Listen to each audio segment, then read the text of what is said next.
Today we are going to present about 10 environmental problems of South America and North America. Let's go to the first one, which is air pollution. Air pollution is a serious problem in communities of color, as poor air quality can contribute to a host of death problems. Poor air quality also increases the risk of sudden infant death syndrome, which are called SIDS, and other serious respiratory problems. Breathing in too much bad air can not only result in higher blood levels and eye problems. Blacks are 3 times more likely to die from asthma-related problems than whites. The second one is industrial sites and illegal waste dumping. Most communities of color live near power plants, oil refineries, or waste management facilities. Industrial waste that is not disposed of appropriately can get into a water system and land used for housing and agriculture. Improper waste dumping creates a host of health problems, ranging from asthma to lung cancer. The third one is mercury exposure. Fish is an important source of animal proteins and other nutrients, but it can also contain a high percentage of mercury emissions, generally from incinerators, coal-burning power plants, and other industrial sites, which can have a devastating effect on people of color. It contains a high percentage of mercury emissions, generally from incinerators, coal-burning power plants, and other industrial sites located near water resources. The fourth one is water safety. Water is considered a fundamental human right, but many communities of color lack safe drinking water, swim near waste-contaminated beaches, and live near polluted flood waters. Studies show that fluoridation chemicals cause increased blood levels, premature birth, learning disabilities, and tooth discoloration in children.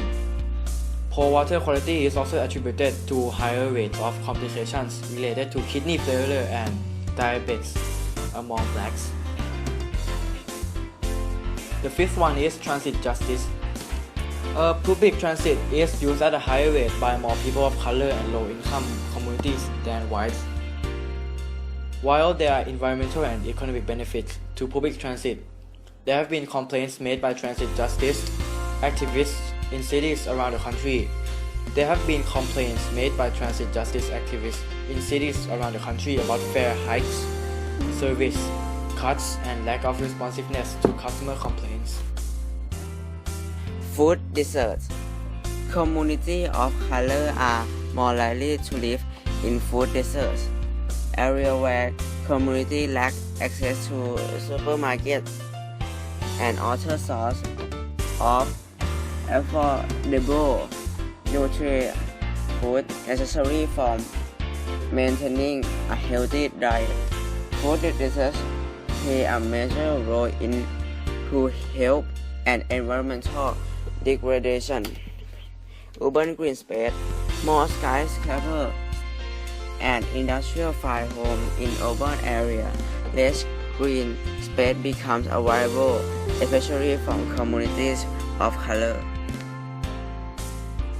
Egg repositioning. Repositioning is possible the most damage. Environmental injustice.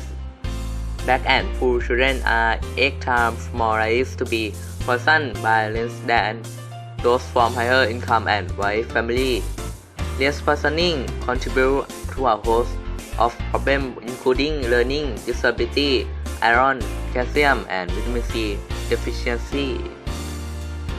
9. Climate change and basic living. The growing climate change problem means that people of color and low-income communities will soon have to pay more for basic necessities. 10. Heat in the city. Most people of color live in inner city. They are twice as likely to die in a heat wave and suffer from more heat-related stress and illness.